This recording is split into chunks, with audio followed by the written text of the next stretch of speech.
sommes le vendredi 26 mars 2021. Bonjour à toutes et à tous, soyez les bienvenus dans cette nouvelle édition d'information. Tout de suite, les titres. Magistère universel, Vatican, crise du Covid, réduction des salaires des cardinaux et des supérieurs. Magistère local, grand rassemblement annuel de la Légion de Marie, ce samedi 27 mars 2021. Magistère local toujours, deux invités dans ce journal de 19h30, Père Herman Eko Abogué et Sœur Paul Rennes. C'était tout pour les titres, le développement dans quelques instants. Magistère universel, Vatican, crise du Covid, réduction des salaires des cardinaux et des supérieurs. Un avenir économiquement durable exige aujourd'hui, entre autres décisions, l'adoption de mesures concernant la rétribution du personnel.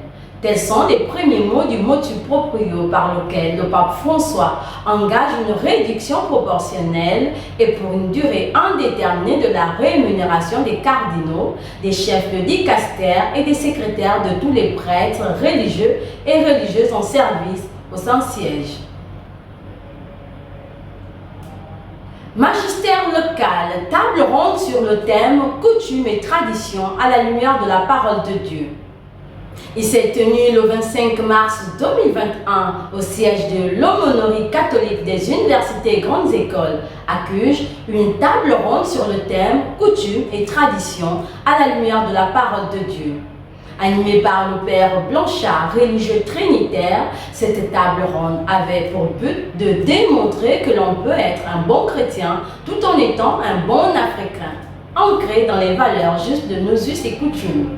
L'homme africain chrétien ne doit pas avoir honte de son patrimoine culturel car il fait partie de son identité.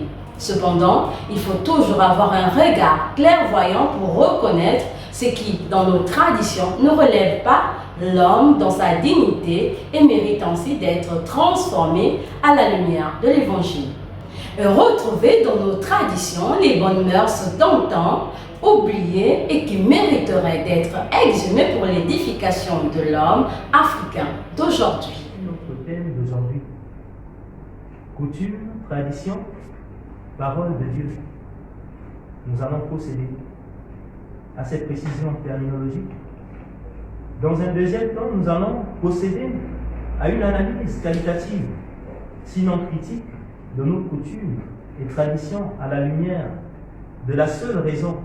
Nous ne ferons pas d'abord intervenir la parole de Dieu dans cette première partie. Et dans la troisième partie, nous allons essayer d'analyser ensemble le rôle de la parole de Dieu. Est-il nécessaire ou opportun maintenant? Vie de l'archidiocèse, grand rassemblement annuel de la Légion de Marie.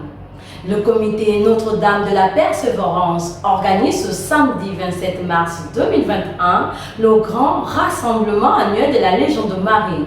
Pour cette année particulière, 3 sièges ont été retenus en vue de respecter les mesures barrières mises en place afin de lutter contre la Covid-19. On note qu'au cours de cette grande rencontre, les légionnaires vont renouveler leur fidélité à Marie, reine de la Légion, et recevoir d'elle force et bénédiction pour une nouvelle année de lutte contre les puissances du mal.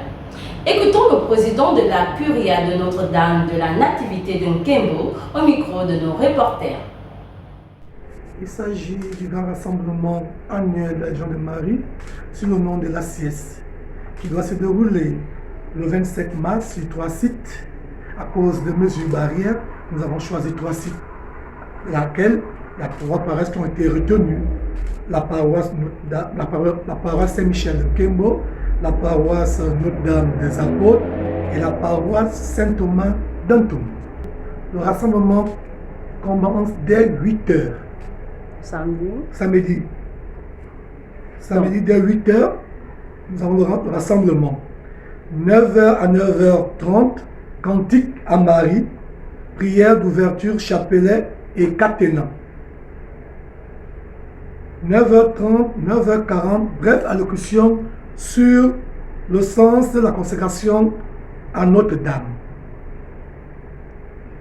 9h40 à 12h30, consécration à Marie par les groupes, par groupe de 2 membres. 13h à 14h, messe. 14h à 14h30, prière finale de la Légion, nettoyage et fin de la cérémonie. Ordre de passage pour la consécration.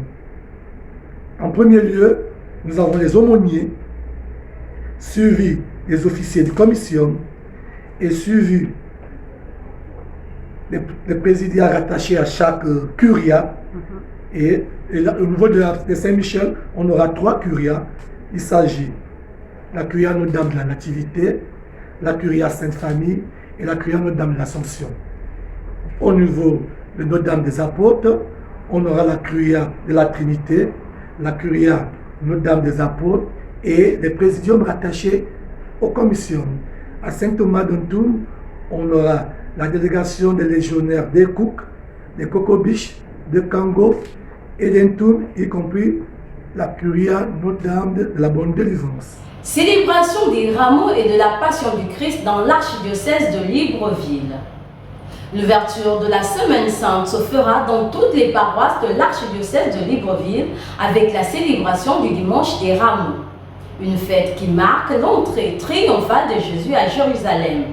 La caractéristique de cette année de crise sanitaire a été donnée par son Excellence Monseigneur Jean-Patrick Ibaba, qui informe qu'il n'y aura pas de procession au cours de ce grand dimanche de rameaux dans les rues de la capitale gabonaise, mais que la célébration des rameaux se fera directement à l'intérieur des paroisses selon les dispositions que prévoit le missel romain. Écoutons l'abbé Saint-Laurent Mamvoula, curé de la paroisse Notre-Dame de la Miséricorde d'Alibandeng, nous édifier sur cette célébration d'entrée en Semaine Sainte. La Semaine Sainte commence, nous le savons tous, avec la célébration des rameaux. Une célébration que nous vivons chaque année, mais peut-être que l'habitude nous a poussé à perdre le sens et la valeur véritable de cette célébration. Les rameaux nous font vivre 2 mystères quelque peu contradictoires. Le premier est l'entrée messianique de Jésus-Christ à Jérusalem. Il est acclamé par la foule. Un cri retentit. Hosanna au fils de David, béni soit celui qui vient au nom du Seigneur.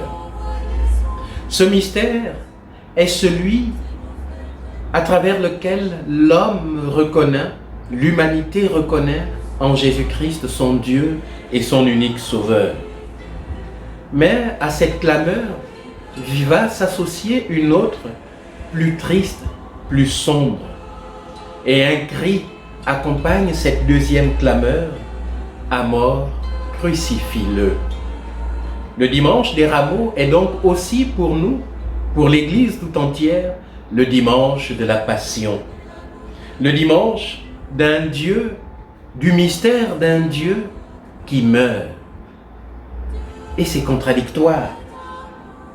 Et cela peut nous décourager de comprendre que celui qui nous sauve passe par la mort. Mais c'est là tout le mystère de notre salut. Dieu passe par la mort parce que en Jésus-Christ, il accepte de se dépouiller, de renoncer à sa propre vie, de renoncer à sa gloire, d'offrir cette vie en rançon pour nous racheter du péché.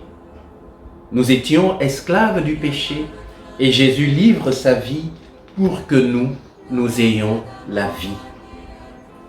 Le dimanche des rameaux est donc la porte qui s'ouvre sur la Semaine Sainte. Chers téléspectateurs de Cathode TV Gabon, nous recevons sur ce plateau le père Hermaneko Abogué, prêtre spiritain gabonais. Il va nous parler du comportement du chrétien en ce temps de carême et comment ce dernier devrait aborder la Semaine Sainte.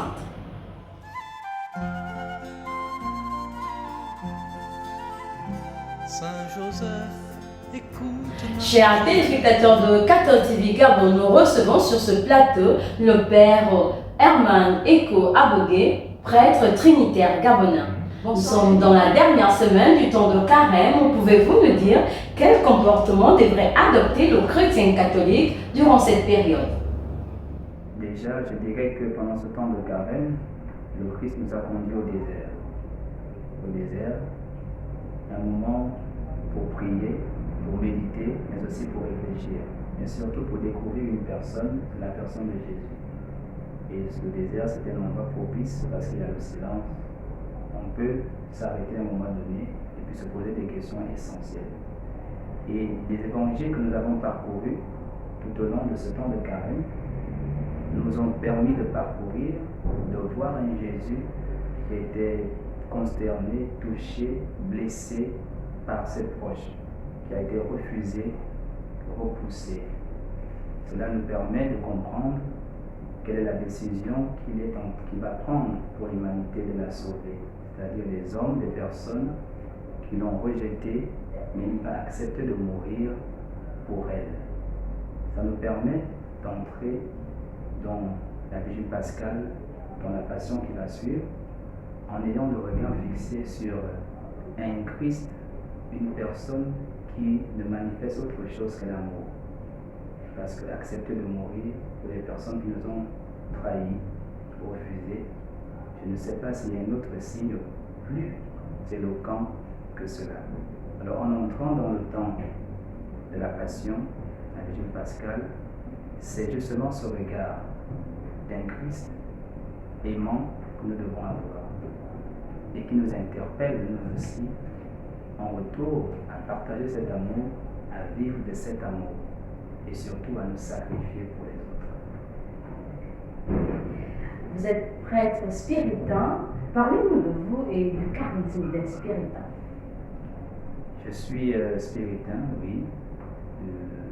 Je peux dire en quelques mots que les spiritains, si il faut les identifier, ce sont des prêtres, des frères qui s'engagent pour la première évangélisation, c'est-à-dire des lieux où on n'a jamais entendu parler de Jésus, où l'évangélisation est encore un état primaire.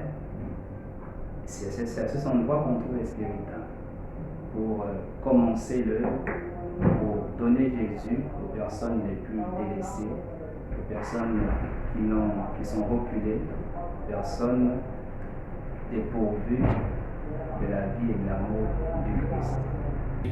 Merci mon père d'être venu sur ce plateau de Cathol TV Gabon. Et maintenant, nous recevons sur ce plateau la sœur Paul-Reine. Elle est religieuse de Sœurs de Sainte-Marie et responsable de la fraternité Saint-Jean de Libreville. Bonsoir ma sœur. Comment se passe la journée des pensionnaires? Les portes vous sont ouvertes pour ceux qui désirent avoir des entretiens, pour ceux qui désirent poser un geste à l'endroit de ces papas et ces mamans qui n'attendent que ça, qui n'en demandent pas beaucoup, mais qui espèrent simplement se sentir portés, se sentir accompagnés de quelque manière que ce soit. Et pour nous, ce n'est qu'une grande joie. C'est un sentiment de reconnaissance à votre endroit pour tout ce que vous pouvez poser comme geste, pour tout ce que vous pouvez apporter comme aide à ces âmes faibles que nous accompagnons dans la confiance, dans l'espérance, au quotidien. Et puis, pour ce temps de carême, on peut partager quelques moments de prière avec eux. Comment se passe la vie avec ces papas et ces mamans qui vivent avec vous à la fraternité? Leur journée, elle est assez rythmée. Elle est rythmée entre la prière, les temps de repos, les temps d'animation, la méditation du chapelet, l'adoration, sauf peut-être de manière sportive, le chemin de croix que nous faisons, que nous sommes en train de vivre pendant tout ce temps de carême. pour la simple raison qu'ils sont déjà eux-mêmes sur un chemin de croix assez pénible, qui parfois est accueilli avec beaucoup de souffrance, beaucoup de peine. Parce que nous savons bien que ce sont pour la plupart des personnes déjà invalides, avec leur handicap. Nous avons les malvoyants, nous en avons qui sont paralysés, d'autres qui ne sont peut-être pas toujours lucides. Voilà. Alors, le martyr sera du chapelet des mystères de la vie de Jésus unis à celle-là. Nous leur apprenons à conjuguer, à communier justement, c'est-à-dire à fusionner avec la vie de Jésus, la souffrance de Jésus, offerte par les mains de Marie, à ce Dieu qui nous aime tant et qui les porte. Est-ce qu'il y a des volontaires, des gens qui viennent passer une journée pour aider pendant une journée ou une semaine? Ah ça oui, Dieu merci. Ils viennent nombreux, ils sont nombreux qui viennent demander, qui viennent nous voir pour demander à quel niveau ils peuvent intervenir, à quel niveau ils peuvent s'impliquer. Comme je le disais, la maison est ouverte. Tous ceux qui peuvent poser un geste qui sauve sont toujours les bienvenus. Nous avons reçu sur ce plateau de 4 TV Gabon, Sœur Paul Rennes, responsable de la Fraternité Saint-Jean. Au revoir ma sœur et bonne semaine sainte.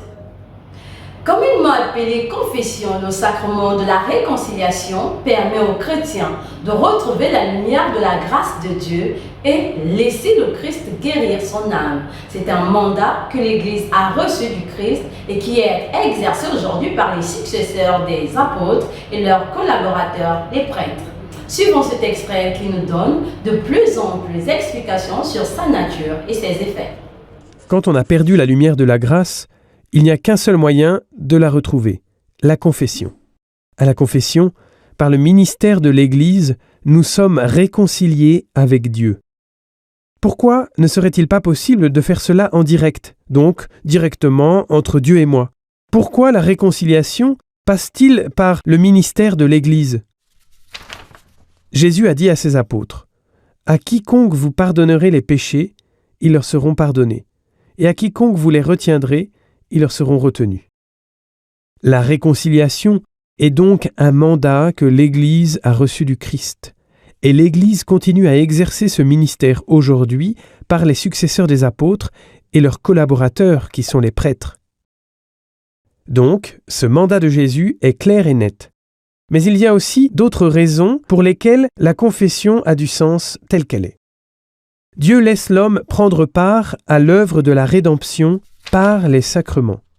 Et c'est ainsi que le prêtre, durant le sacrement de la réconciliation, est un instrument du Christ. Il ne s'agit pas de sa propre force, mais c'est le Christ qui agit en lui. Puis, les sacrements s'adressent toujours à nos 5 sens. C'est pourquoi les sacrements sont des signes visibles, pour que nous puissions percevoir avec nos sens ce qui s'opère en notre âme par la grâce invisible. Cela correspond à notre nature, et c'est pourquoi Dieu agit en nous par de tels signes visibles. Durant la confession, il ne se passe pas autre chose, car nous pouvons entendre dans l'absolution que nos péchés sont vraiment pardonnés. Troisièmement, le chrétien n'est pas un guerrier solitaire devant Dieu, il est un membre du corps mystique du Christ. Et quand un membre du corps est malade, tout le corps en souffre. Par exemple, alors que l'Église parle de l'amour de Dieu et des hommes, et que certains membres de l'Église se comportent différemment, cela fait du mal à toute l'Église. Nos péchés nuisent à sa mission et à sa crédibilité. C'est pourquoi il convient qu'on célèbre la réconciliation avec Dieu comme également une réconciliation avec la communauté ecclésiale. La confession comme sacrement et service de l'Église visible a donc du sens. Mais ce n'est pas seulement raisonnable. La confession est aussi une aide importante sur notre chemin vers Dieu. Elle procure 3 effets. Premier effet, la confession purifie. De même que c'est bien pour le corps d'être lavé régulièrement, ainsi l'âme profite de la confession. Tous ceux qui se repentent sincèrement sont donc purifiés de leurs péchés. Deuxième effet, la confession guérit. Les péchés laissent des blessures qui peuvent trouver la guérison dans le sacrement de la réconciliation. Troisième effet, la confession fortifie. Une bonne médecine ne fait pas que guérir, elle fortifie également. Il en va de même avec la confession. La confession est donc une aide énorme dans notre vie. Elle purifie, elle guérit, elle fortifie. Saint du jour, Saint Castule, martyr à Rome. Fonctionnaire auprès de l'empereur Dioclétien, il cache les chrétiens durant les persécutions. Trahi par un apostat, il est arrêté et torturé, mais il reste fidèle au Christ jusqu'à la fin. Selon la tradition, il est enterré vivant dans une carrière pozolane. Bonne fête à toutes les paroisses sous son patronyme. Très chers téléspectateurs de 14 TV Gabon, c'est ainsi que se referme notre édition d'information de ce vendredi 26 mars 2021. Nous vous remercions de l'avoir regardé. Rendez-vous demain à 19h pour notre Flash Info du samedi.